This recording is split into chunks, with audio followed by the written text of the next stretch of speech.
Hello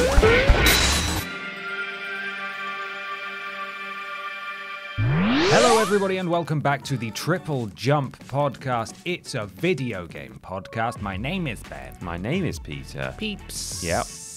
How you doing, buds? We're into the second week of Spooktober. Are you feeling spooked yet? I'm feeling a bit sounding still a bit rough. Roughums. Maybe because I'm a werewolf or something. Yeah, maybe it's because you're coming down with the lycanthropy. Yes. Yesterday, sort of afternoon, evening, I felt like I'd been completely cured. I was like, I feel great. Woke up this morning feeling tiny little bit, you know, Monica. But now I'm feeling fine. I was like, it's gone. And I woke up today and it's just sort of had a little second wind. Oh no. Sad times. You were feeling sexy and free. And now I'm feeling sexy and enslaved. Yeah. Well, I mean, let's hope like Princess Leia in The Return of the Jedi. I don't think she felt sexy. No, but she was. Okay, and she was enslaved. Yeah, but there was. Yeah, she might have been feeling it, but I'm feeling like how she came across. Okay, right. All right, no, that's fine. Yeah. Rest in peace, Carrie Fisher. For God's sake, that's the spookiest intro we've ever done because it might actually get us taken off the air. It will not. Well, welcome back to this show where we talk about video games. It is a video game podcast. It is actually. It actually is about video games, and Peter Austin has got a sponsor. Yeah. I know why they're not gonna come back because of the controversial content we've discussed. Next, like alongside their ad read, yeah. Yeah, next you're going to be talking about Hong Kong and how it should be free, and we'll have no sponsors forever because we love that. We love that Chinese money. Yeah, we do. Today's sponsor. Have you got a little tearaway little? I'm not really allowed to swear. But it's in the ad read right here. What does it say? Have you got a tearaway little short child? Have you got a tearaway little flipping? Oh, a little terror. A little tearaway. Yes. Little crap. Yes, I certainly have got one of those. Do you want to teach them some the school of hard rocks? Oh, this is yeah. Send us your money and child to Bulworth Academy. Money and child. Yeah. Okay. Yeah, Bulworth Academy. Got it. Pay us. What do they do there? They. Well, I mean, the game that it's related to is called Bully. Okay. So your child is Not either going to UK though. No, you're right, because that wasn't allowed. No, it's horrible. But your child, it says right here, your child is either going to come out a horrible, big, beefy bully boy or girl, or horribly victimized and traumatized for the rest of their life. Well, that sounds great. As long as I don't, as the parent, have to deal with them. No. Or their rearing. That's what? I don't think the teachers should be dealing with their rearing. Well, I mean, it depends on the kind of school. There is a nurse, I think. There's a school nurse there. Right. Yeah. Well, yeah. I mean, rearing as in raising. Oh, okay. As in, I don't want anything to do with this child, basically. No. Just pay us.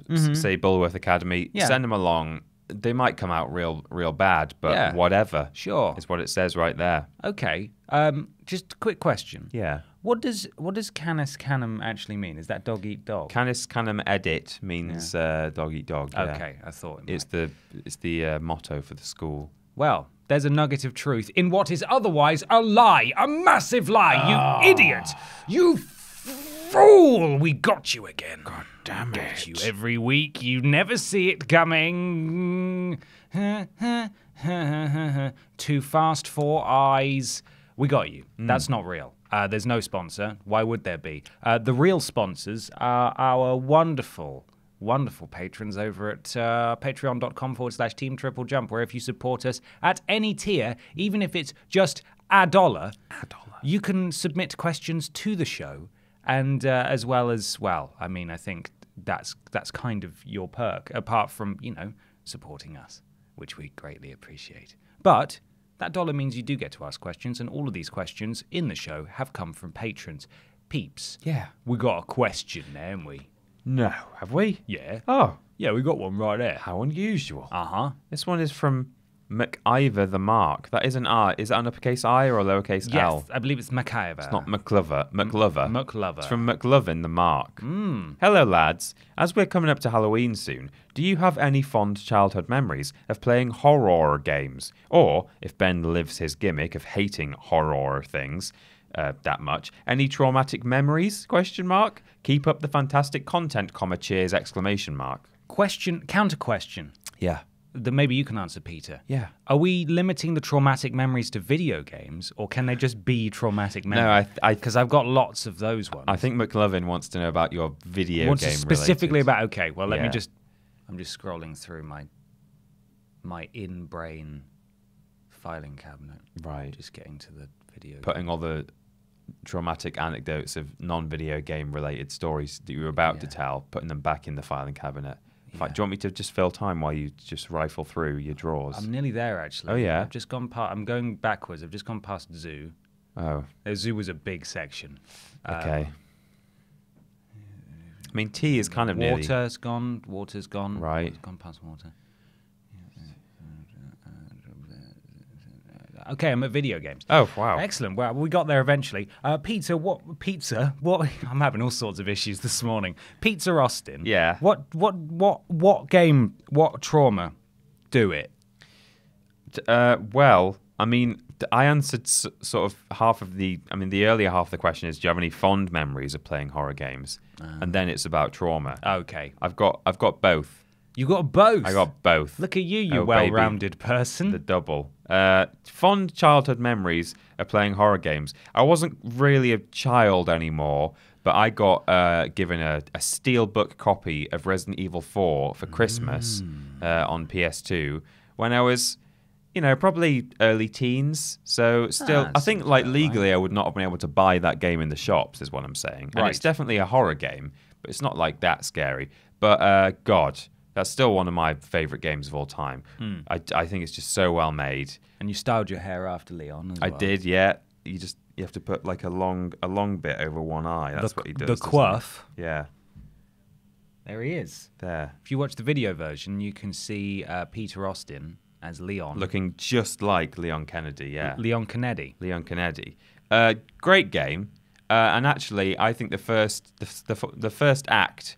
Well, actually, the second act as well is pretty spooky, but certainly the first act in the village is a pretty spooky thing. There's just something about like crazy, weird people in rural mountains, right? In an abandoned village. It's a bit tropey, that game, I think you could say, because like literally the whole first act takes place in creepy rural village, like lots of horror movies do. Which is where both of us grew up, actually, in creepy rural villages. True. Then it just moves on to creepy spooky castle, which is another very tropey horror thing. Loving this so far. And then the third one is sort of like creepy lab on an island. No. It's not super original, but, in any case, it's a great game. That's a fond memory of a horror game that I have. I like that. Somewhere in the middle, a game called Nightmare Creatures on PS1. We've not really talked about that. No, never heard of that. On here. Oh, it's quite good. Talk to me about it. Third person, you can play as a man or woman. Or a woman. They have different skills, if I recall correctly, as well. Right. And it's sort of this gothic... it's a bit like, thematically, it's a bit like Bloodborne. Is it? Yeah. In that you're in this sort of weird, creepy town, sort of Victorian-y, medieval-y, one of those historic with very blurred lines, I'm not really sure what era this is, kind of places. Right. And then it's sort of a night where loads of monsters have come to life. I think they were actually raised or conjured by a man called Stinky Raven Face Boy. Raven Face Boy, yeah. I've actually heard of him. Yeah. I haven't heard of the game, but I've heard of Stinky Raven Face Boy. But it's, it's a creepy game. There's some scary monster designs. It's very, like, dark, and it's got that thing where, because it's on PS1 and everything's jagged and weird, it just looks that more... It's a bit more intimidating, like watching a horror movie on VHS. Yeah, exactly. Yeah. You should stream that at Halloween. Oh, my God, I should do. That's a good idea. Hello? The people upstairs are arriving. They are. They're making noises. But there isn't an upstairs. Those are some heavy crows. Maybe it's Raven Face Boy Man. Yeah, Stinky Raven Man. No. What do you have any actual trauma? I've got a trauma here, but I've been talking for ages. Oh no, that's okay. I like listening to you speak, Peter. Oh, Speaker. I've got a couple of particular traumas that I've pulled out of the vault. In terms of living the gimmick of what was that? Hating Horror games. Hating horror games. Thing is, I've actually come around on horror games. I actually really like Resident Evil games now. Yeah? I really like them. Whereas one of my original traumas was a Resident Evil game. Of course it was, yeah. But I think, that just comes with age. I still don't like horror films. I don't like being jump scared or psychologically manipulated. I don't like that. I don't like stuff that's going to stick with me. I don't like actually being scared, but I like the adrenaline rush of playing or watching horror games and things like that. I find that more enjoyable now than I used to. I still think Halloween is total BS. Oh. How into it people get. It's a stupid holiday. What's wrong with you?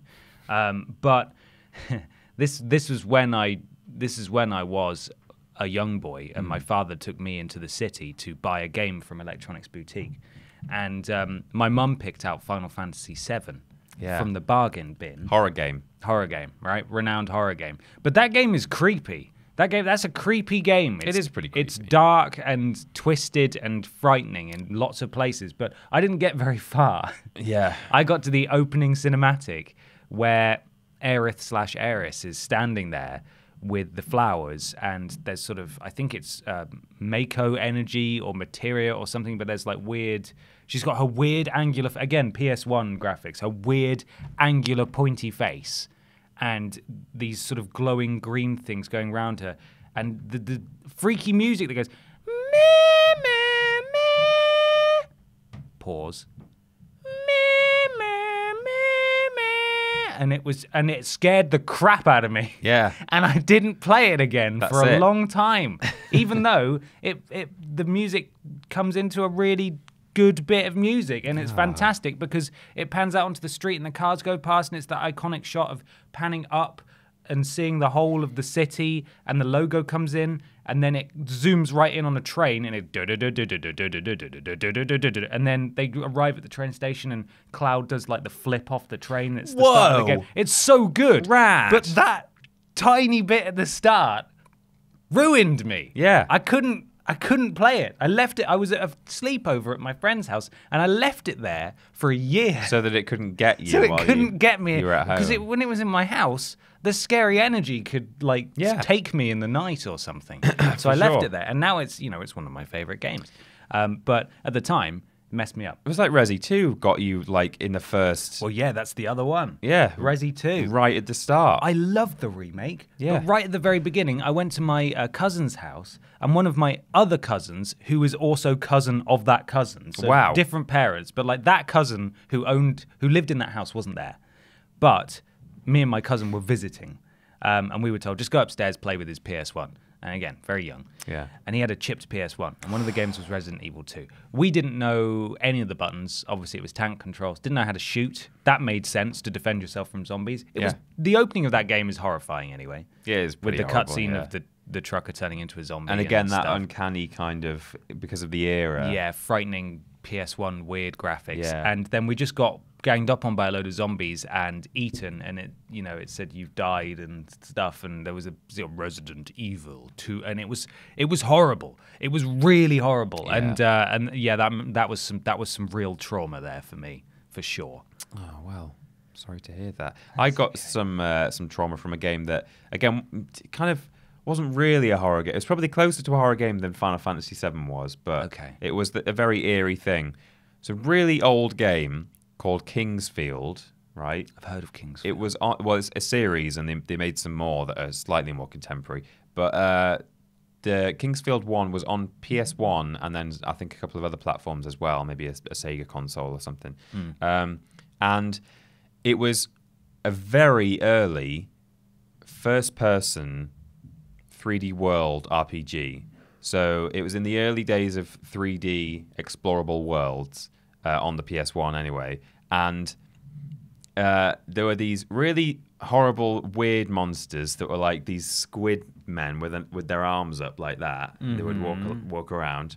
Yeah. And you were in this strange, blocky, weirdly textured world that was meant to just be, gravel and water and stone, but just looked odd because it was not very well done. Yeah. The draw distance was dreadful, but instead of fog, it was like blackness. So it was just dark about 3 feet in front of you, and you're walking around, and there's things just appearing out of the darkness. And worst of all, all the there weren't that many NPCs. You were pretty much on your own. But once in a blue moon, you would come across like a little shopkeeper or something, and none of them had a face. Oh. They just had skin and a sort of a bit of a nose shape and a bit of a divot for a mouth, but like no, I don't think they had eyes or anything. Jesus. Just because there wasn't really like the resources or the polygon count to like don't like that. Do that kind of thing. And there was this one guy who you encounter, and he's in his house, and he's sitting, he's eating soup like this, and he's got his face down, he's looking at his soup. And when you walk up to a person and press interact, they look towards you before they speak. And so I saw this guy going like nom nom, stepped over to him, and he just went. The slow turn. The slow turn. I don't like it. Yeah, for those of you not watching on video, I did a slow turn. Peter just made me do a wee. And it was it was horrible. In fact, my best friend at the time came round. We were about 8 years old, I think, and he came round to watch me play it. And he screamed and ran out of the room and said, "Can you turn it off? I don't want to." Is that why you don't like soup? Yeah, maybe. Could this be it? Yeah. Doesn't know what it wants to be. No, slow head turn. Yeah. This guy clearly abandoned it real quick to talk to this guy. By association, I guess, yeah. Or maybe I think that eating soup makes your eyes disappear. Oh, that's true. I mean, there's absolutely no scientific research to prove that it doesn't. Yeah. So, and there's a game to prove that it does. Have you ever seen soup and eyeballs in the same room? I don't think I have. No. I don't think I have. There you go. Someone go home and eat some soup in front of a mirror and let us know what happens. Well, they won't know because they won't be able to see it. Well, we don't know that they don't know. No. This is the science. Yeah. It's what a time to be alive. It's time, talking of science, it's time for something cutting edge right now. Yeah, this is like on the forefront of medical engineering and science. And it's a new section. Brand new. That we call What We Playin.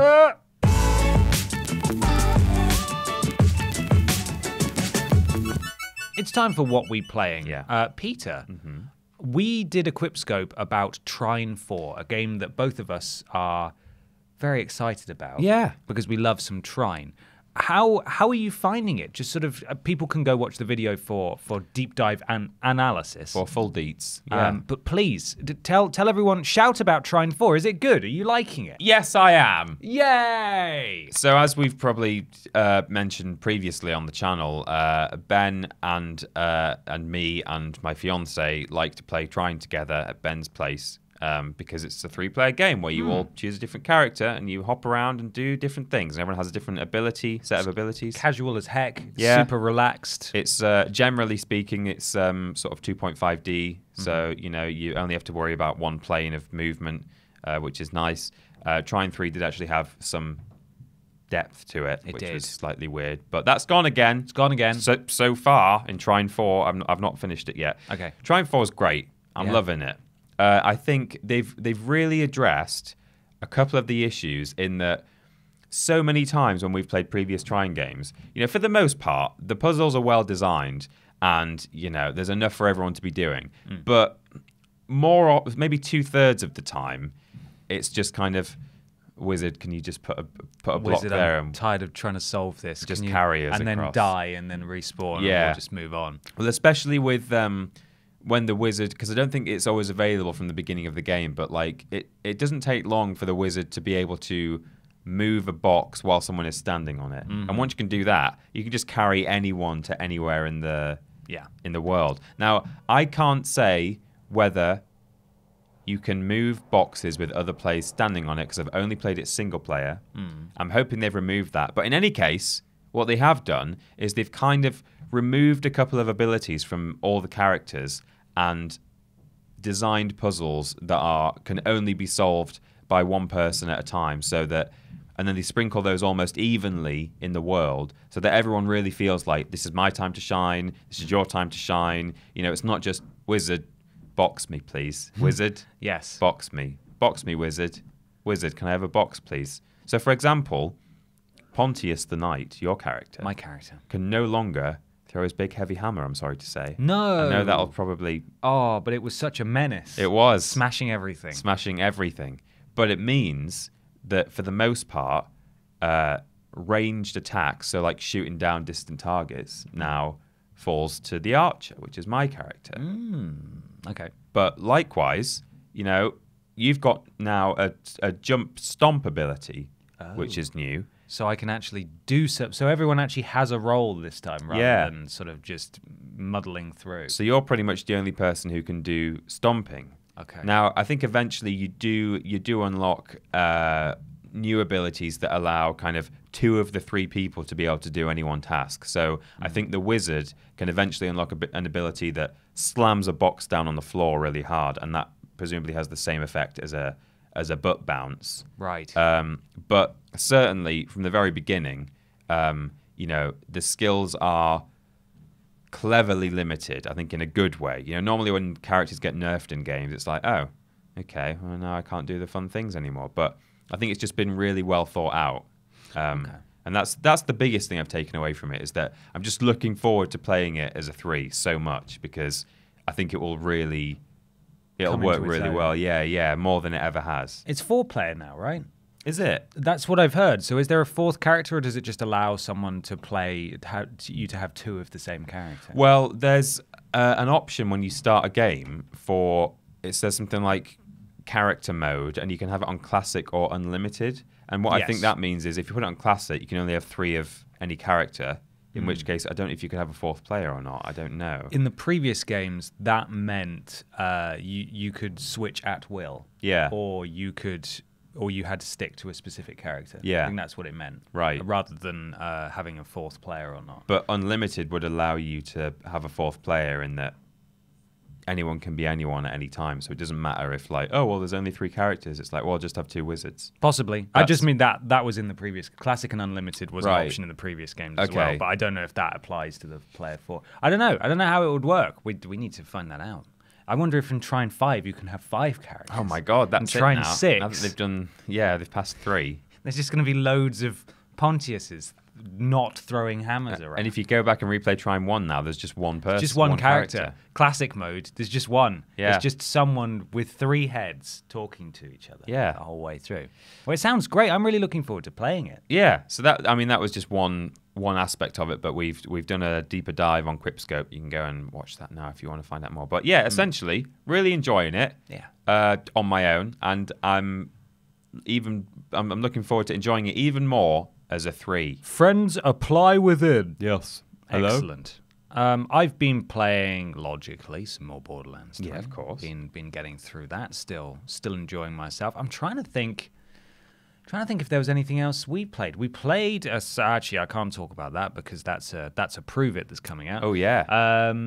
What else? There's got to be something. That sounded like you were about to say Assassin's Creed. We did not play Assassin's Creed. No, we didn't play Assassin's Creed. We played I can't talk about that when we played Assassin's Creed. We played FIFA. We talked about that. Yeah, we've joint streamed FIFA. It's FIFA.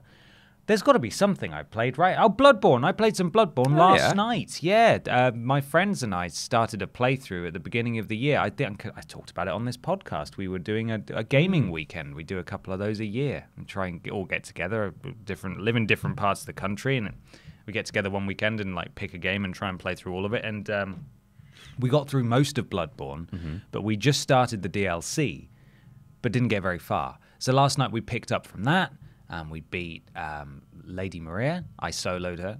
I beat Lady Maria by myself. First time as well. Literally first try solo. Wow. I did it. Did it all by myself. I used all my blood vials, but I did it. And that was good fun. It was good fun popping back into Bloodborne. People frequently ask about Barbara Pierce and when she's going to tackle the DLC. The DLC is so bloody hard. Oh, no. I don't know if she's going to go back in a hurry. But at some point, I mean, there's rumors about Demon's Souls, which is very exciting. So maybe she'll go in there. But who's to say? Oh, I'm getting a call from a number I don't recognize in Wigan. Do you want to answer it and put them on the podcast? No, don't do that. I don't know if I do. No. I'm gonna let it. What I do with these calls is I let it ring out.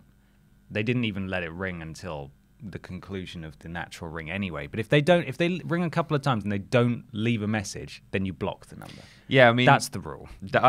I always think that's a bit excessive. I hate it. I hate being cold called by numbers I don't. I also Google the number, and if it doesn't show up with anything, and they're not letting me know what they want, then they can go away. I do that. If I Google the number, then I do sometimes block them. But I think if do you always check the number before you block them, or do you? Okay. Usually I do, especially if it says Wigan. I don't live in Wigan. No. Who's calling me from Wigan? Well, but sometimes companies are based in. It might well, be I know, your but bank. that's what I mean. It's your bank. Hello.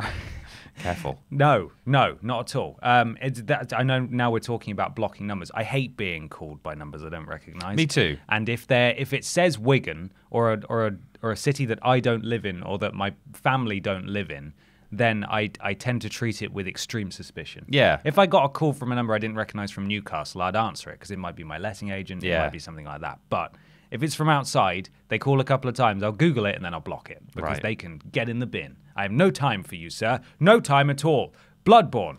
Anyway, that's what I play. Oh, okay. You sure that might have been Babs? Is she from Wigan? No, she's from Winning. Oh, very good. What's Theresa May's constituency? I can't remember. Hell. Got her. Have we got time for another question? I don't know that we do. Our countdown on our recording's running to an end, so we should probably... Do you want to restart it? Yeah, we should probably... What we'll do is we'll stop the camera, because our camera only goes for half an hour, and then we'll start up again. Right. Yeah, old Peter's walking over, and then we'll carry on and we'll do the next question. Hello? You okay? Are you listening on the audio? Are you confused? Are you confused? Peter's now stood by the camera. And we're back. Peter's sitting down. Now, here we go. If you haven't noticed a slight jump in the video when you're watching the video, that's why. It's because our camera only goes for half an hour. So we do... Oh, hang on. How many... Wow, this is really behind the curtain today, isn't it? Cancel timer. No, not set timer. How did you even hear that? Call timer. Can set timer. Cancel timer. Oh my God, she's real. Cancel timer. I stopped the timer. Set a timer for 29 minutes. Setting. Your timer is set for 29 minutes. We go. Okay. That would have been much quicker to do manually, I think, at that. I'm not blaming you, I'm blaming her. Siri is just really crapped the bed today, didn't she? She really let us down. Welcome to another question, Peter. It's from someone with two first names. Would you like to read the question? It's from both members of Team Rocket, Jessica James. Yeah, Jesse and James. And Meowth, that's right. And Meowth, that's right. That's her middle name. Jessica Meowth James. You touched on mobile games in last week's question about microtransactions, but I wondered whether there were any mobile games in general, paid for or otherwise, that you have played and enjoyed. I think some of the graphics and in-depthfulness, Peter, that one's for you, of certain games genuinely surprise me sometimes, and you can tell a lot of hard work and effort has gone into them, which maybe isn't recognised enough. Why is that for me? In-depthfulness. It's a long word. What do you think of the word? In-depthfulness. Pretty good. Is it a real word? Have we checked that? I think that's why she's suggesting that you check it. That's okay. Let's have a look. Define in-depthfulness. No, it's not a word, but it makes sense. Yeah. That's the adaptive English language there. There's probably a proper term for adding on suffixes to make words more longer, right? Yeah, like longer. Like putty for loo. Yes. Etc. Makes your bones grow stronger. Ghost stronger. Peter. Yeah. We did talk about mobile games last week, and we probably treated them with some disdain because neither of us really play mobile games. Yeah. I know I don't. But that I think we should clarify that. I don't think that means that there are no worthwhile games on the mobile platform. Well, that's an interesting philosophy. I think that might be something that comes into play for question 3. Just because we don't play something doesn't mean it's not a good thing. No, not at all. Maybe we'll see what that means later on.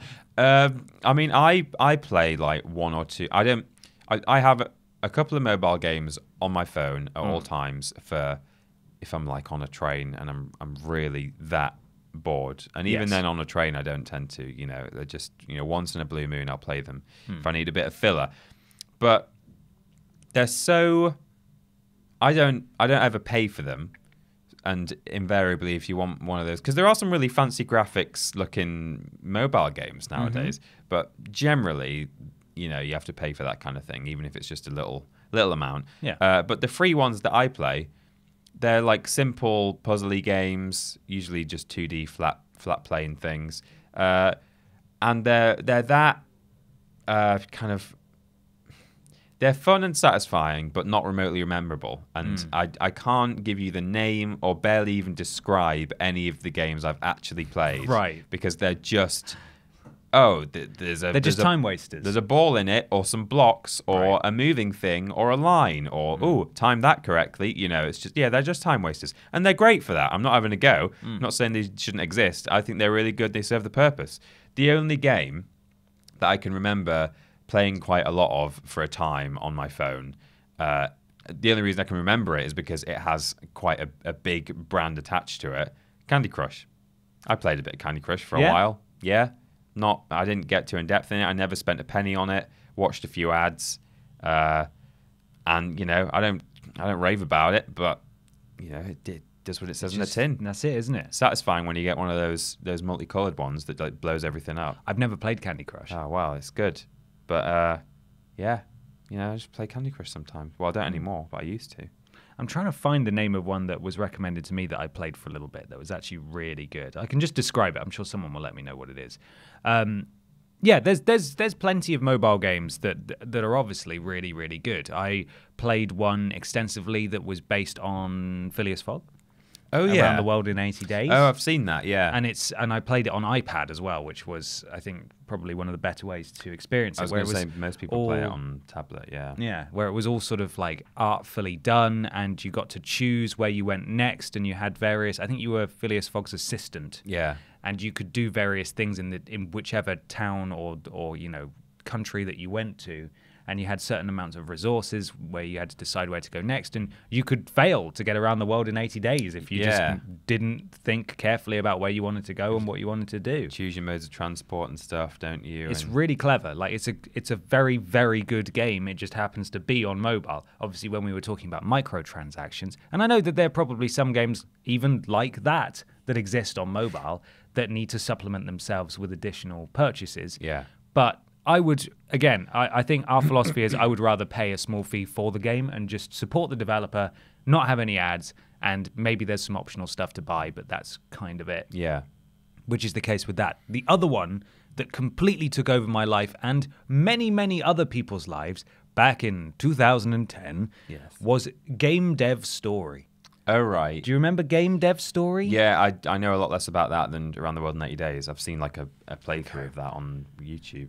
Game Dev Story is basically, I think another one came out more recently called like Game Dev Tycoon. Yeah, where you start I've in your seen that. bedroom and you have to create your own games and you have to name them and choose the different categories and you hire people and they have different stats. They had that and you have to piracy do thing. bug squashing and stuff. Yeah, what was the piracy thing? Well, basically, if you pirated the game, they had some kind of piracy protection stuff in the game so that if you were playing a pirated version of Game Dev Tycoon, you would start to get messages up saying like, oh, this game that we just created and put out. Like, you would put out a game and then you'd get a message saying, oh, your game is like, it's not making any money because people are pirating it and like no one's buying it properly. And like you would that. like suffer the consequences in your game. It was so addictive. I eventually kicked it in the same way that I think I kick a lot of games that I play way too much of, like Crash Team Racing, like Skyrim, where I just can't play it anymore. Yeah. And I remember, because I was at university at the time, and I remember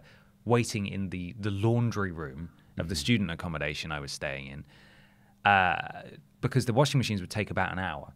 So I'd put my stuff in, then go back to my room, and then I would come back about an hour later and put it in the tumble dryer and then leave and then come back. Yeah. And there were sofas in there, in that room. So I remember putting the washing in and I just sat there for like 2 hours just on my phone playing this stupid game. Oh, God. So yeah, of course, there's mobile games that are really, really good. We were just talking about the insidious ones that are very, very clearly there to try and get as much money out of you as possible, like the Star Wars Heroes, and you can still enjoy those. I played a lot of WWE Supercards. All right. A number of years, like 5-6 years ago now.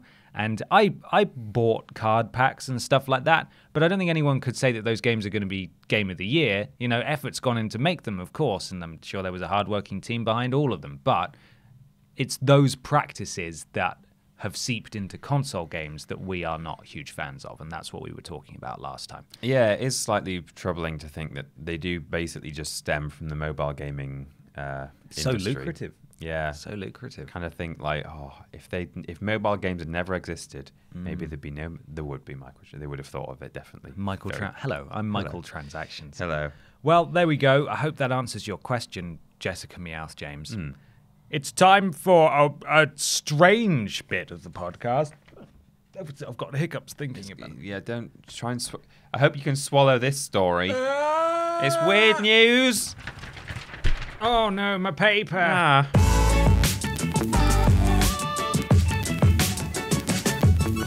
It's peculiar news time. It is. Peculiar. Peter. Yeah. You got weird news for me. Yes. Have you? You're just getting it out. It's from Kotaku. It's from Kotaku. We like that one. We do like that one. We know it. They're great. Honestly, I know a lot of our weird news usually comes from Polygon or Kotaku. It's just because they have a great website layout. They've got lots of contributing writers, so the smaller, stranger stories get picked up, and you can just scroll through this list of articles dating back weeks trying to find stuff. Yeah. It's just super easy to navigate. IGN.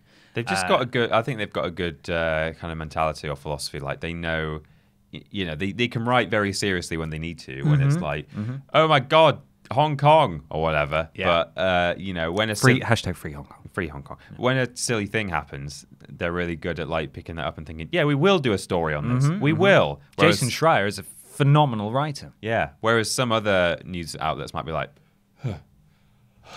Peter's it's not good enough for us. For those of you who can't see the video podcast, Peter's acting very pompous, and he's putting his shoulders back and pointing his nose in the air and looking down his spectacles at the camera. And now he's touching himself. Now he's touching himself. I am, yeah. Stop doing that. That's what they do. They do that at PC Smell each Gamer. other's farts. PC Gamer. No, PC Take that. We've done news from PC Gamer. Yeah, we have. Before. They do silly news. Yeah, they do. Yeah, no, not PC Gamer. The other one. The other one. You know that other one. Destructoid. No, I don't. I have nothing against Destructoid. No. You will have heard this story. You can't have escaped this one. It was on social media. Strictly Come Dancing featured a Pokemon-themed dance. What? Have you seen this image? Prepare for trouble. There they are. Oh, wow, I didn't realize she was dressed up as Pikachu and he is Ash. Yes. Wow. This is by Alistair Jones on Kotaku. 1999's Pokemon The First Movie is one of my earliest cinematic memories, but I must have missed the bit with all the ballroom dancing. Thankfully, Strictly Come Dancing has taken steps to fill that space. For those unfamiliar with the show, it's a dancing competition where various couples, formed of one celebrity and one professional dancer, perform a number and get scorched by a bunch of overacting judges. Yeah, sounds about right. This weekend's episode had the theme of Movies Week. And one couple, Paralympian Will Bailey and partner Jeanette Manrara, opted for a... I hope she's paid for the full trial of Menrara. What? That's a WinRAR joke there for people at home. Yeah. Opted for a distinctly anime interpretation of the theme, taking on the roles of Ash and Pikachu in the Paso Doble. Excellent. Canonically, I have some issues. Dressed in Ash's iconic jacket and baseball cap, Bailey begins the routine by throwing a Pokeball to herald the arrival of his partner. While it's a decent nod to convention, Ash's Pikachu famously refuses to be confined. Exactly. So personally, I'm docking points for a lack of authenticity Can straight you imagine away. if one of the judges said that? Yeah. Why was Pikachu in a ball?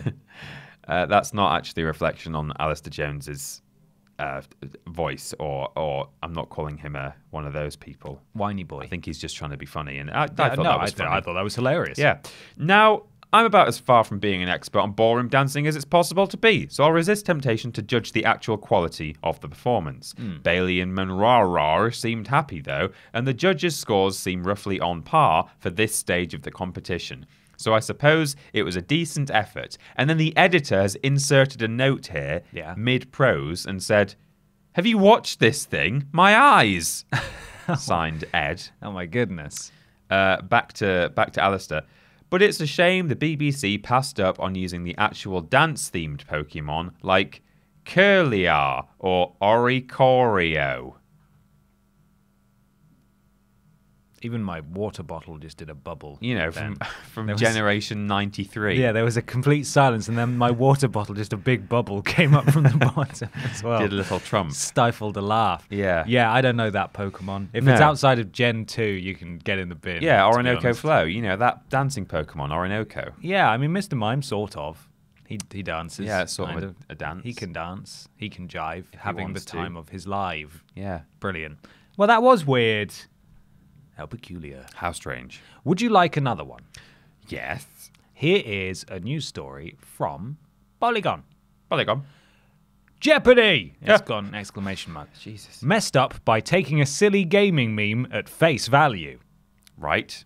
So here we go. This week, on an episode of the long-running Alex Trebek-hosted game show Jeopardy. This is in America, Peter. It's that one. They featured a question about Tetris, and the incident now has me questioning every bit of trivia I've learned from the quiz show.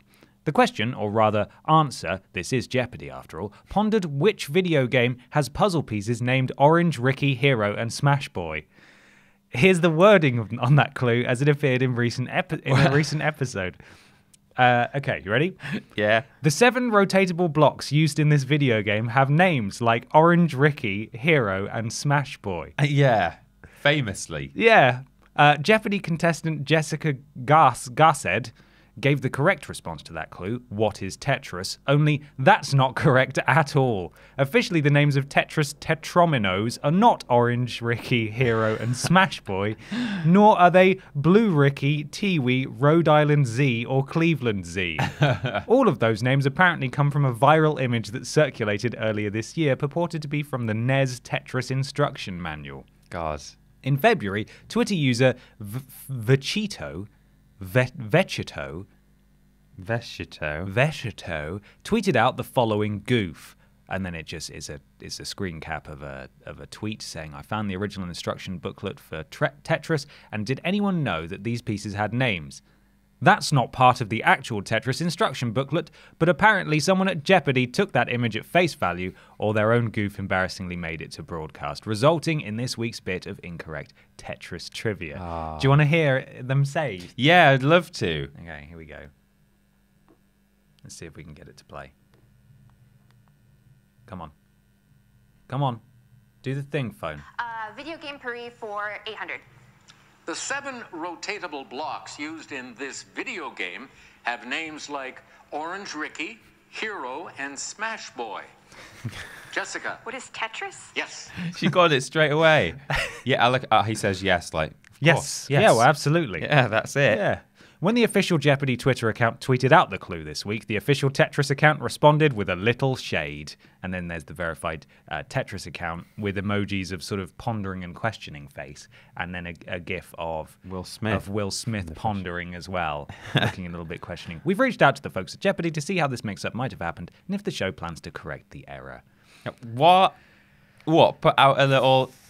By the way, on a previous episode of... We call Orange Ricky, Hero, and Smash Boy. That's not it at all. I don't know what they're actually called. They do have real names, but it's not the ones from the joke tweet. I think they're really tedious names. They're just like ST line, square, and boring stuff. Wedge or whatever. Well, there we go. That's it. I think Smash Boy and Orange Ricky are my favorites. Definitely. So. Yeah, weird. Well done, Jeopardy. Jeopardy's stupid. I don't like Jeopardy. Like, the whole notion of like, oh, we're going to give you the answer and you have to tell us what the question was. But that's not how it works. Because the answer is like an essay, and then you have to just say what is, and then the name of the thing that it's describing. It usually has there was so much context in there. Yeah. Even though they had the incorrect names, there was so much context that it couldn't be anything else. Yeah. Unless it was like that weird... What was that weird game that Steven Spielberg made for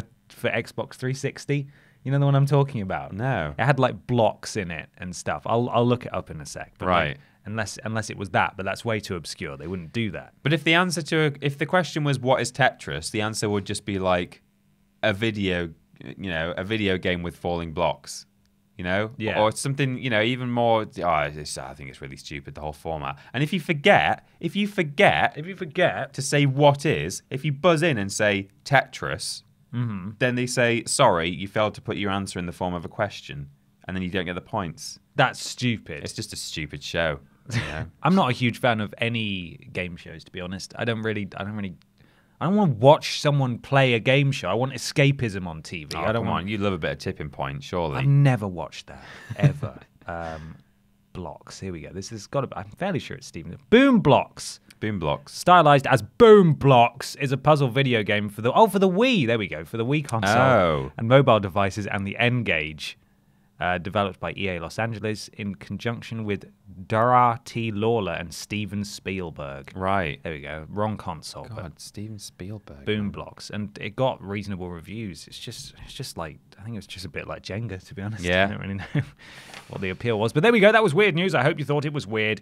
What does Liam Hammond have to say? Liam Hammond comes straight in direct response to those two weird news stories. With and a stinger. And with said, a stinger. Why aren't you fans of Xbox? I'm not either, but I just wanted your take. Well, yeah, Liam, if that is your real name.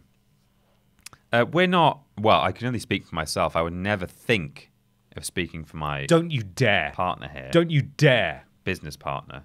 I'm not a fan of Xbox. I just don't have one because I can only afford/want a single console in my house. And I'm going to go for the one that has better exclusives in this generation. However, I had, instead of a PS3, I had an Xbox 360. I think the main reason I did that is price point, you know. And I don't think I thought like that the 360 was going to necessarily have better exclusives. But I have a list of games here I'm going to quick fire through. Go. That I like from the Xbox. Do the fastest fire. Halo 1 to 3 and Halo Reach. Halo Wars as well. Condemned Criminal Origins, and also the second one, but not as much.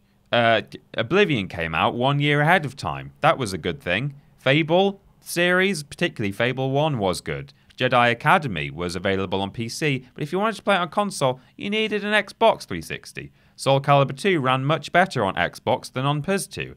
I still have it on PS2, but I had it on Xbox and really miss it because the loading screen, oh boy. Jet Set Radio Future, good game, made me want to learn how to rollerblade, but be cool and not a big, idiot. A big idiot about it. The PS4 now has better exclusives, and that's why I have one, and that's why I like it. But I've always... Yeah. Okay. That's good. No, I don't. What does it say? Why aren't you fans of Xbox? Well, I suppose that's true. I'm not a fan of Xbox, but I don't dislike Xbox. Yeah, it depends on your definition of what It's fan fun means. to, and I quote Polygon now, throw shade. Because that's fun. Like the video game memes, etc. around E3 are always just great. It's great fun to be a part of that. I feel like the so-called console war, that doesn't exist anymore. People have their preferences, and sometimes debates can get heated amongst idiots.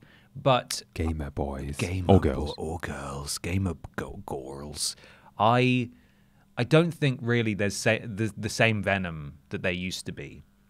People just have their preferences. I grew up with a Game Boy, and then I got a PS1, and then I got a PS2 because all my friends had a PS2. I had a friend who had an Xbox, and I would occasionally go and play Halo at his, but I never really got it because I was very bad at it. Yeah, my brother had an Xbox and I had a PS2. So I remember, it's a fun little dynamic you had there. Oh, lucky boy, very fortunate boys. Weren't allowed in each other's rooms because of the war. Well, yeah, pretty because much of the console war. Yeah.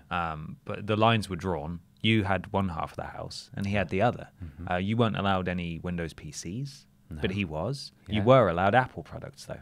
No, I wasn't. I was only allowed Sony computers. Only allowed Sony Veos. The really bad Sony computers. So then as I started getting into games media, as we've spoken about on the podcast before, I just much preferred PlayStation. I liked their games. I've never been a big Halo fan, but I don't think it's bad. That's the thing. Like you can dislike something and not think it's rubbish. Yeah. I don't like Gears of War.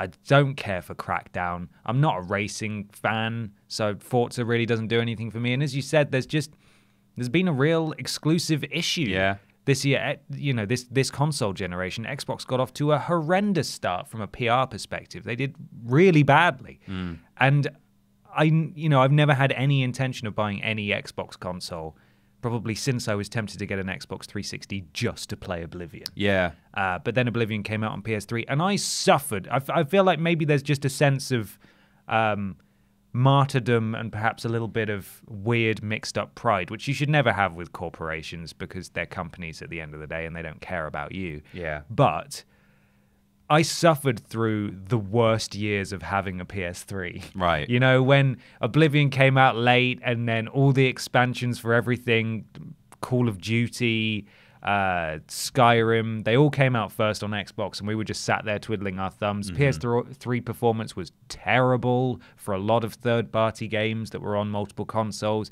and I endured all of it. And now I've got this PS4 where everything seems to kind of work apart from the menus in Borderlands 3. Yeah. So yeah, that's why people just have their preferences, and mine is PlayStation. We'll happily cover Xbox on here as and when we can. I know we're about to do a big discussion all about the PS5 because it's just been a big week for PlayStation news. It has. I'd like to think if the equivalent happened for Xbox, we might not be as knowledgeable, but we would certainly attempt to talk about it and cover it for you guys. And our lists frequently feature Xbox games because we've got lots of writers who play all sorts of stuff and have played all sorts of stuff. But in terms of personal preferences, I'm very much skewed PlayStation, and I have been my entire life, and Peter's been sort of a 50-50 boy most of the time. Well, I've mostly, the 360 was the only era or the only generation where I had an Xbox console. As I say, my brother had an Xbox while I had a PS2, but I really did just mostly play my PS2. I wasn't that interested. But yeah, and I had PS1 as well and PS4. But I think like there's been a better time for Xbox. I think the 360 era was, better for exclusives than it is now. Like I say, Condemned, Halo, even Fable 1 I think was a good game. I know Peter Molyneux has since tarnished his own reputation, but it was a good game. I always liked the look of Fable games, actually. Yeah. But then my friend played them on PC, so I was like, I don't really need an Xbox for it. No, you're right. So these, to be fair, they're not just like Xbox exclusives. Some of these, they were on PC. But in any case, you couldn't play them on PlayStation. Yeah. But yeah, nowadays, even when you just look at like first-party exclusives, it's not just the case that like, maybe Microsoft have been unfortunate and the third parties have, they've just gone one way and not the other. But you look at the stuff that they're making, their own stuff. Halo, I think, has gone to crap. Gears of War, I'm not really qualified to say. I've only played like the first two, but it doesn't look that exciting to me. But I guess I played a bit. There's some bias there, but I just feel like Sony, even from a first-party perspective, are just absolutely nailing it. They're being a bit weird at the moment, though, with how they're doing stuff. I think someone pointed out on Twitter that our big discussion is about the PS5 because there was another massive Wired article about it, which is, again, it's strange that they're doing it that way.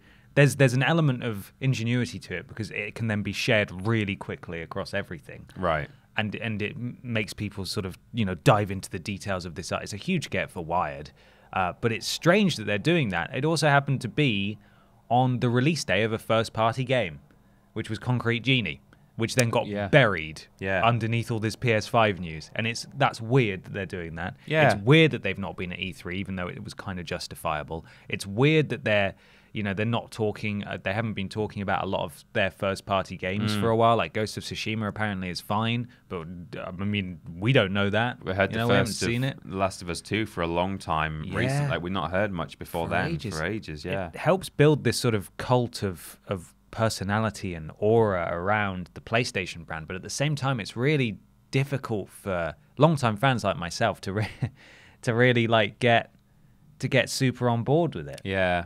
So PlayStation is not infallible, but certainly this generation, the games have just been phenomenal. Like they've just been this year's been crap, admittedly, but like they've just been so good. Well, they've just been riding on a wave. Like they didn't need to do anything this year almost. What have they got in the bank? They've got Spider-Man 2 probably in production, God of War 2, Horizon 2. Yeah. Christ, I hope. At some point maybe a Bloodborne 2, but it sounds like there's going to be a Demon Souls remake of some kind. Yeah. there's just a lot. There's just a lot of really good stuff. Yeah. So yeah, that's why we're not fans of Xbox, but we don't dislike Xbox. We're not going to cover Xbox, if that makes sense. That makes sense to people. Yeah. You know, we do have a bias because we're human beings, but there's a reason for that, and it doesn't mean that we're not going to talk about the things that we're not huge fans of. No, it's just, it partly, the fact that we don't have an Xbox One, we're not. We don't even have one in the office. No, so we're not. Can't even play them. We can't even say, this is how it feels and this is how it plays. But, it's not that we think they're bad, terrible people. No, not at all. It's time. It is time for a huge discussion. Something bigger than... me. Than life itself. Yeah. It's time for the big discussion.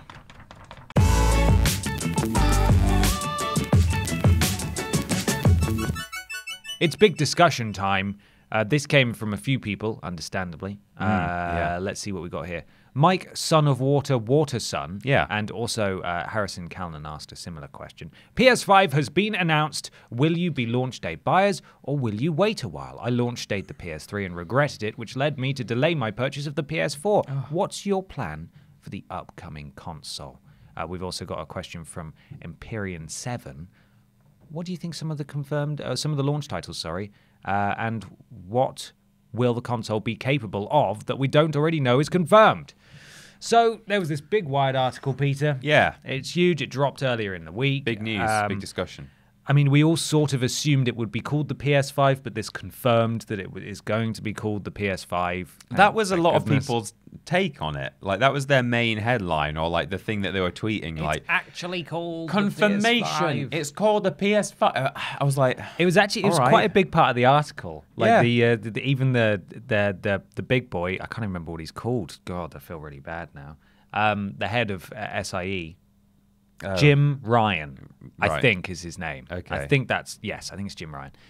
Said that, he was described as he felt as though he had a weight lifted from his shoulders, that he could finally confirm that, yes, it is called the PlayStation 5. I don't know why they didn't confirm that last time. It was a bit strange. But, I wasn't remotely... I was like, okay, it's good to know that they're not calling it Scorpio. Well, that's the thing. I mean, we've had the PlayStation Vita and the PlayStation Move, and they could have called it the PSP2 and done probably way, way better with it. The PS1 X or something. So yes, that was that. Peter, are you going to buy one at launch? What are you thinking? Probably, but depends on the price, I suppose. It partly depends on the price. I mean, I'm sure it will be affordable. And we'll know in enough time how much it's going to be that I can then make sure that I have that amount of money. Mm-hmm. I'll definitely want one on launch day, but like it's the other thing that bothers me is what we talked about maybe last week or 2 weeks ago about this idea that there may be a sort of second model coming shortly after release. Right. Two-tiered system. Yeah. Immediately. And at that point, it's like, depending on what that thing is offering and whether I know that on launch day of the base model, or if they're going to not even announce the specs of that until later on, if it even exists. There's so many hypothetical things in there. But like I said when we talked about it in the previous podcast, I would be gutted if I bought like a regular PS5 and then maybe within a year they released a special version and it had loads of backwards compatibility or something for my actual physical old PlayStation games, or whatever other features it may or may not offer. And that's the only thing that bothers me. If on launch day for the PS5 they have said they will be releasing another model within maybe 6 months that has backwards compatibility for physical media, then I might wait. Okay. Possibly. But you'd need to know ahead of time. But yeah, I think if I don't know, then provided it's not going to cost me £1,500, then yeah, I'll probably just buy one on launch. Yeah. What about you? You're a launch boy, aren't you? Yeah, I will almost certainly get it on launch, and I'll probably get the most expensive one like an idiot. I tell you what I would like, though, to see. Yeah. Because I've obviously just bought a Spider-Man PS4, which I like to stare at all day. I would like it And I know that the main reason that they do different console designs and special editions and all sorts of other stuff is to not only get people who have already owned one to buy another one, but also perhaps entice people who are thinking about it with like, oh, cool, they've got a green one. Yeah. I love green. I'm going to get the green PlayStation. I've been waiting. I'll buy a green PlayStation. Yeah. I would like it if they don't do the console colors, that there be a few different controller color variations and designs at launch. I think that would be nice, so people can immediately just get something that feels a little bit bespoke. Yeah. Because I actually, when the PS4 launched, before it, they started selling the accessories early in America. Like, you could just buy them about a month before the PS4 even came out. And so custom websites that do sort of custom jobs on controllers and things like that were selling these, but you could buy them in custom designs. Right. And my white PS4 controller is a custom one. It's not one that I bought, you know, that's just the white design. It's nice. I like it. Yeah, I like it too. They did a really good job. I mean, it cost obviously quite a bit. Yeah. But I had this custom PS4 controller before the PS4 even launched, and I was able to look at it and, oh, this is nice. I would like to be able to buy some, you know, some different stuff, so not everyone gets the black console and the black controllers. I'd quite like that they offer a selection at launch. If they're not going to do, or even if they are going to do a 2-tiered launch of powered systems, I'd like to be able to buy some custom controllers that are different, you know, things that are slightly different designs. But I will buy it at launch for sure. Whew. Well, it's exciting, isn't it? Yes. What do you think, though, is going to launch with the PS5? Well, what games? I don't know. This is like, obviously there's a few games that are, we know they're coming soon, probably before this actually comes out, this console, but they will definitely have like a PS5 version, I'm sure. Right. Like The Last of Us is supposed to release before this console comes out. Yeah. As far as, yeah, that's right. But that's going to be available on PS5, I'm pretty sure. You know, same with Death Stranding and all that. Yeah, sort of exactly. Yeah.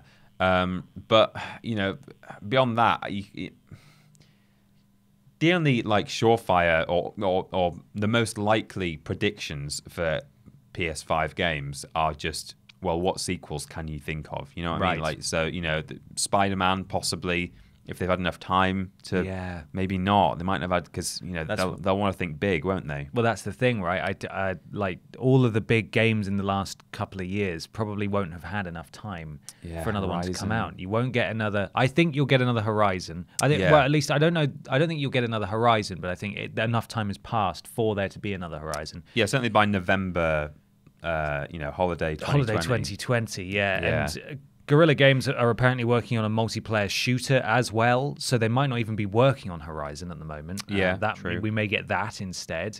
Then there could be a contingent of Naughty Dog staff working on an Uncharted game. God, that would be nice. But it's also rumored that there's another SIE studio that could potentially be making an Uncharted game at the moment that isn't Naughty Dog, so that could also be a launch title.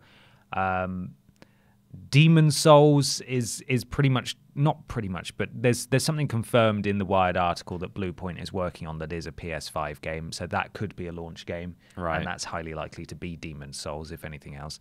So, yeah, it's difficult to say. You know, God of War, I don't think there's been enough time. Don't think there's been enough time for Spider-Man. It's highly unlikely that there's going to be a Bloodborne 2 anytime soon because they're working on a million different things, Elden Ring and so on. I mean, Ubisoft like to turn things around really quickly sometimes. Like, even if they started, you know, 6 months ago on the next Assassin's Creed, I feel like they could maybe have it done by November just because they do like to recycle. Well, there's no Assassin's Creed this year, so there'll be one next to it. Yeah, so Assassin's Creed, you'll get FIFA 21. Viking one. Yeah, you'll get FIFA. But in terms of exclusives, I don't know. It's difficult to say. I mean, I really hope, and it would make all the sense in the world for them to actually go to E3 next year. God, that'd be nice. They should just have a PS5 blowout where they say, right, here are fewer than 10 launch titles, but it just means that you're going to get, you know, or 10 exclusive launch titles, which just means that you're going to get 3 or 4 massive games immediately, Yeah. which is, huge. That would be amazing because, more often than not, launch lineups are just, here's an exclusive that one of our first-party studios, not the best one, but one of our first-party studios, they've been they're just getting used to the new hardware, and this is what they've made, and then you'll get all the usual annualized crap and stuff. So it would be nice to have one of these huge franchises, or a couple of them even, kick off, even if some of the games are just remastered versions or whatever. Yeah, there are some more obvious candidates for post-launch stuff, and not necessarily exclusives, but we know that we've had a teaser for the next Elder Scrolls game. Starfield. Yeah, Starfield. Whether there's been enough time for certain things like Spider-Man or God of War. There might have been enough time for it to be launched, but surely, there's going to be another Spider-Man, there's going to be another God of War. So I think they'll be out on PS5 eventually, but yeah, not necessarily at launch, some of those. Can I make an exciting prediction that you'll be excited about? Yeah. I reckon and we'll do predictions again for E3, I reckon at E3, if PlayStation are there, Activision will confirm a brand new Crash Bandicoot game that will launch with PS5. Yeah, I think that is possible. They said that they had a 5-year plan for him when they released the Insane Trilogy. I think What, just that game, or? No, well, they released the Insane Trilogy and said, we've got a 5-year plan for Crash as a character, as a franchise. They've got Crash Team Racing. They brought out Crash Team Racing. It's not been 5 years yet, has it, since Insane Trilogy? It's been That's maybe 2017. Yeah, so that's... You got till 2022. Yeah. That's what they said at the time, whether that's still true or not. But they did a pretty good job of some of the extra levels that they made for Insane Trilogy. They made a futuristic level, and then they've been making new tracks as well for CTR, haven't they? They have, and they've all been great. Ones. And I don't want to sort of invalidate or underestimate the amount of hard work that goes into making a Crash Bandicoot level. But I would imagine it's not quite as labor intensive as creating an open world game. No, it's very modular. So hopefully that sort of production time isn't as lengthy as other games. So they could turn that around in time for a PS5 launch. But who knows? That's just speculation. But should we talk about the actual article, the Wired article? We've got some headlines here, sort of a breakdown from Push Square. They've got a great article. We'll link it in the link dump that links to all their other articles about the various pieces of information that came out of this article. Peter, hit me with them. Tell me these headlines. Oh. Do it, Peter. I believe in you. Okay. Yeah. Yeah, the first one is the most important one, though. You ready? Yeah. Yeah, oh, he's crinkling. Are you ready? I'm ready. Sony confirms next-gen console will be called PlayStation 5. Oh, they did it, but it's spelled weird. It's got AI in it. PlayStation. PlayStation. Yeah, that's how they're spelling it. Yeah. And the S in PlayStation has been replaced with the 5. Yes. Yeah? Yeah, but the P is actually, it's a $sign, so it says it's Slay Station. Slay Station. Yeah. Yeah. God, can't wait for it. Me too. PS5 release date set for holiday 2020. Holidays are coming, everyone. We're nearly there. Well, we're not. I mean, it's a year away. I know, but we're nearly there. We are nearly there. We're nearly there. PS5 will let you choose which parts of a game you want to install. Yeah, did you see this? It's insane. I saw the headline. I didn't read it. So basically, what does that mean exactly? They were talking about how they were doing the GPUs and the system architectures. Yeah. And Mark Cerny was part of the interviews. Mark Cerny, who's sort of very Joker-like in the way that he talks and his mannerisms and his wide eyes all the time. No, Mark. Unblinking. Looking right into your soul. No, I don't. No. Would you like Knack 3? No. Would you like me to lick it? Would you like me to lick it, Knack 3? So, yes, he's in it, and he's a very clever man, and he was talking about all that kind of stuff. And basically, kind of like how on the PS4 now, when you download a game, it gives you an option whether or not you want to prioritize the multiplayer or the single player. And, this is all stuff that's in theory. It's apparently tools that developers can use, but it's at the discretion of the developers whether or not, publishers, whether or not they will actually bother to use this stuff. But he was talking about theoretically, you could install the single player and just play the single player, or install the multiplayer, or install both and then delete the single player to free up room on your console, but still have the multiplayer installed of a game. So you can like sort of modular install or uninstall various parts and delete parts, and it just kind of makes sense. I suppose, that's right? nice, because some stinky COD boys and girls don't play the amazing campaigns that Call of Duty always put out. They just buy them and then they just want to go no scope some nubs. Yeah, all the time. Nub scub. So it makes sense for them not to install a single player. Likewise, I'm actually not much of a multiplayer kind of fella. Stinky narrative boy. Yeah, I'm a stinky narrative boy. Or girl. Oh, girl. That's me. So it would make sense for me not to install the multiplayer of some of my games. Like, for example, I never really got into the Uncharted / Last of Us multiplayers. I know they were people said they were quite good. Last of Us multiplayer is lots of people are very upset that there's no multiplayer this time around. Yeah, the factions multiplayer in The Last of Us was really, really good. Uncharted multiplayer is just it's good. It's fun. Well, especially because I think earlier on, Last of Us was supposed to have. Last of Us 2 was meant to have a multiplayer. I think they said way back in an article or an interview somewhere, and now they've said, we're having to drop it.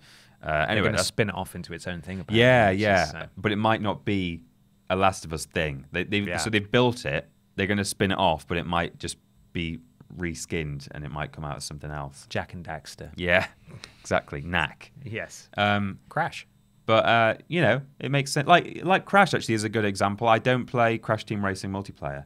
I play one race a day. Just reserve your so that your I can sanity. get my nitro, and then I'm not going to win, so I don't play to win, but I play to not be absolutely floored by a system that has no matchmaking capabilities. It just puts 8 people together and makes them race. Stinky Drift Boys. I don't think it's based on skill or no, level. It's not. No, the matchmaking is astonishingly bad. Yeah, really it should work out what your times are like and just put you all together. But yeah, it should. Anyway, so that's a good thing. Yeah. What else is there? The PS5 will have a 4K Blu-ray disc drive. Good. That makes sense, right? Yeah. What it would be a bit about weird that if it didn't. HD DVD, Xbox. See, we got him. Can we have a VHS? We got him. VHS player, please? Betamax. It's Sony. Yeah. Betamax. Yeah, you're right, actually. The PS5's user interface sounds much more interactive with live information from games. So yeah, they actively sort of trash talked the PS4's UI, because the PS3 got quite a big overhaul halfway through its life. The Xbox 360 had the same thing, obviously. The PS4's remained largely unchanged. They've just added various things at the top, like communities and, crap like that. Just trash. Just nonsense, really. Please get a subscription to PlayStation Live, please. Please. Yes, you can delete it, but we'll be back in the next update. Do you want PlayStation Now? Look at all these games you can play with 2-second latency. They were actively referring to working out what a person is doing in a game and displaying it. So, sometimes in some games, it says the game that someone's playing, and then underneath it'll give a description like roaming in such and such. I think Destiny does it. Right. And certain games will tell you which missions people are on and stuff. I think they want to make that more in-depth. They specifically said, we don't want people to have to boot up a game and jump in just to see what their friend's doing. We want them to be able to know exactly what they're up to from the PS5's main menu. So, if you extrapolate that, then it just sounds like a UI and an interface that's just far more interactive. And I mean, what does it say? Does it literally say interactive? It does say interactive there, which is where I've just pulled the word from. Right. But you know what I mean? Like it sounds like there's just going to be much more going on, and you can, if you don't play online, then that's fine. But at least you'll know exactly what your friends are up to. Yeah. And maybe they'll have a revamped store where you can actually have a wish list where people can buy you things from it. That'd be nice. Oh God, yeah, that'd be great. Like gifting games, like Steam. Maybe they'll fix all of their sort of media player and streaming services. Oh my God, so the media player. The all PS3 was so good. The media player on the PS3 was so good. Yeah. Never mind. Have you ever tried to watch 4OD or BBC iPlayer on a PlayStation? I actually haven't. Only a handful of times. Channel 4, is it called 4? No, it's called like 4 Now or some Demand 4. I don't know what it's called anymore. I think it's 4OD. Is it not 4OD? It used to be. I don't know if it's still called. Anyway. Okay. The Channel 4 thing. When an ad plays, the ad... So you get like 15 minutes through your show. There's an inbuilt ad break mid-roll, so that's fine. The ad plays. Then the player crashes. You have to close the app. Oh, no. You have to relaunch the app. You have to find the program that you were at. Sometimes it doesn't remember where you were, and you then have to scrub through for 15 minutes to the break that you're at, and then it it normally lets you pass that ad break that time. And then, you know, with an hour-long show, there's going to be 2 more ad breaks at least where that happens. That is rubbish. It's just been broken like that for as long as I've been using it. And I've recently started watching iPlayer because I've just got a new TV license. And that just goes to a black screen a lot of the time. It just doesn't work. And I used to blame Channel 4 for having a bad app. Now I think it might be the PlayStation don't know how to do UK on-demand TV services. Yeah. Anyway. I don't know. That's not good, though. Fix it. That's a shame. Let's talk about that PS5 controller. Oh, yeah. So they were handed, the author was handed a sort of prototype for what is presumably the DualShock 5, which is the logical naming convention. Or maybe they'll call it the DualShock Flow or the DualShock Move or the DualShock Vita or something like that. Who's to say? So apparently it looks a lot like the PS4's DualShock 4, which I like because I really like the PS4 controller. Yeah, I do. I think it's a good controller. It apparently has adaptive triggers and improved rumble. So much so that the adaptive triggers, what that means is they offer different levels of resistance based on what you're doing. Yeah. So if you're, the example that's cited in the article is if you're pulling a bowstring back, a bowstring? Yeah, a bowstring. Yeah, bowstring. If you're pulling a bowstring back, you'll find there's more resistance on it, you know, as you pull it closer towards the thing, which is, you know, cool. Hopefully it doesn't break because there's lots of small parts in it that make that work. And the rumble technology is also apparently really impressive. They played some kind of driving demo where they could really feel the difference between driving on the road and driving on dirt.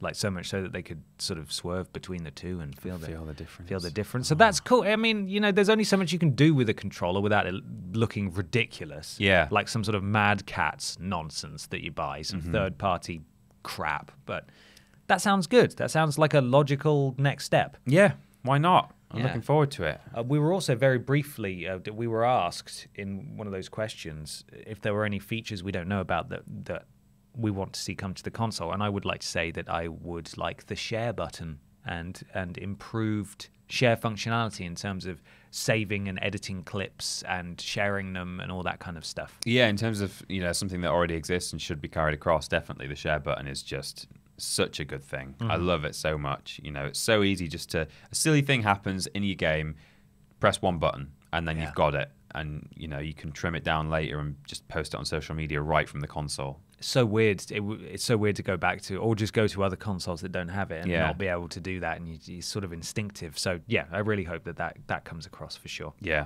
definitely. PS5 is aiming for super fast game downloads, apparently. I hope so. Yeah. I sure hope it does. I mean, surely that's still limited by the size of the game file and the speed of your internet. But, you know, I guess... It's also their network speed as well. So. Yeah. And also, I guess, there might be something they can do in terms of optimization where potentially, you know, like when a certain amount of the game has downloaded and you can actually start playing before it's all there. Maybe there's something they can do there as well in terms of how the software works so that you can start sooner while the rest is still downloading. That would be nice. Yeah. That would be nice. Yeah. Exciting. Only a couple more quick things here. Gran Turismo Sport is apparently already running on a PS5 dev kit, and that game looks very nice anyway. Yeah. So that's good. And Blue Point Games is working on a big game for PS5. Yeah. The guy basically said, I'll let you work out what it is. And well, the rumors forever have been that it's Demon's Souls. So I don't... That's the thing. I mean, Blue Point mostly do kind of remastered HD editions or collections and games. Full remakes as well. They did full remakes. Last of the Colossus? Yeah, yes. Shadow.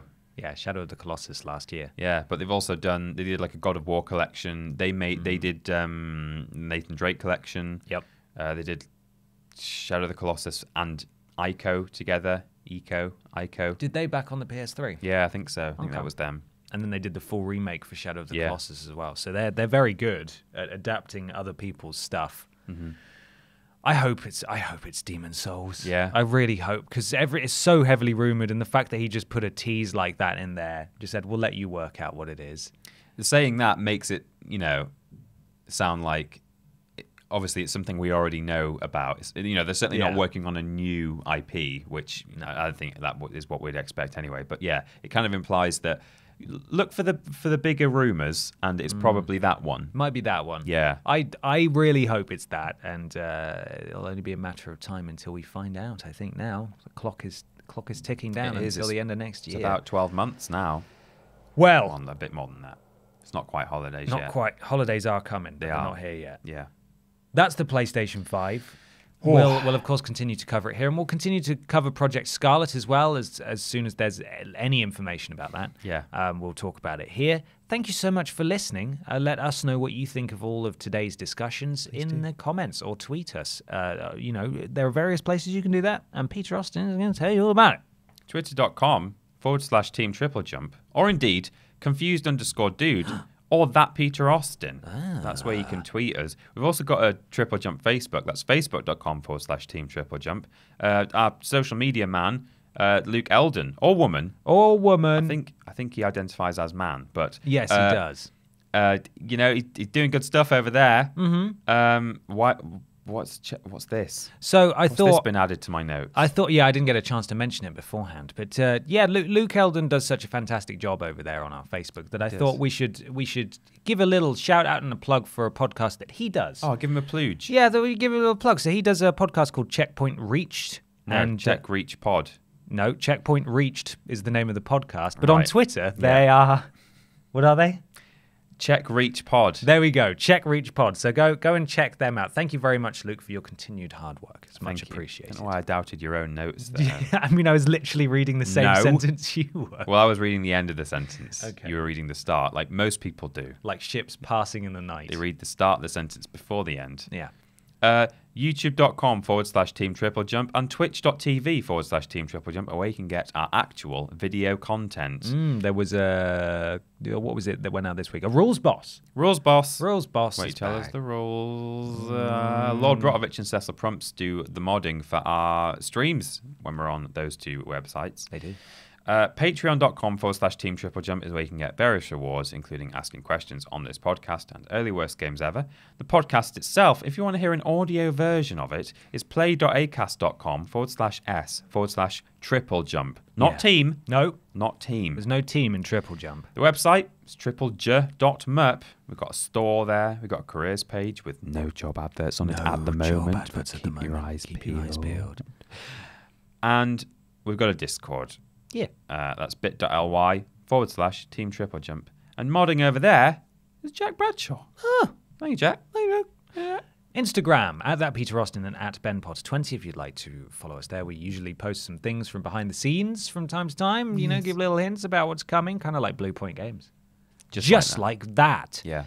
And if you come over to the YouTube channel, you get lists every Tuesday and Thursday, streams every Monday, Tuesday, and Thursday. Monday and Tuesday being our solo streams on Twitch, and Thursday being our joint Blaze It streams on YouTube. Thank you very much. I'm starting to do. I've done all of my streams for the past few weeks in the evenings. So if you usually can't come along to the daytime streams, then feel free to come along. I'm streaming from 5, and it'd be lovely to see you there. What else we got here? Worst games is fortnightly. Friday for patrons. For the next couple of episodes, I think it's going to be Thursday for patrons as well. Yeah. So please do come check that out. It's not a Worst Games week, but it will be next week. Finally, the podcast is every Saturday. Leave a review on your iTunes or your platform of choice, something to do with algorithms. We are going to EGX next week. We're going on Wednesday. We'll be there all of Thursday and for a little bit of Friday. If you see us, please say hello. Yeah. As such, we'll be recording the podcast right at the start of the week instead of the end of the week. So if you're a patron, please keep an eye out for a post asking for questions. It will be much earlier than usual just so we can get that recorded. And our news will not be relevant. So if on Thursday or Friday something enormous breaks. Someone's pants finally falls down on stage. Someone finally falls over because their trousers fell down on stage. PS6 announced. No! God damn it. Then we won't be covering it until the following week. Yeah, unfortunately. Well, there we go. Peter, there's just time for a word from today's sponsor. Yeah. Is your kid a pain in the arse? Yep. Bring him here. Bulworth Academy. We've got dogs who will eat them for you. Right. Canis Children Edit. Yes. Dog eat child. Fantastic. Excellent. Well, thank you so much for listening. Have a wonderful weekend, and we'll see you real soon. Yeah. Bye. Bye.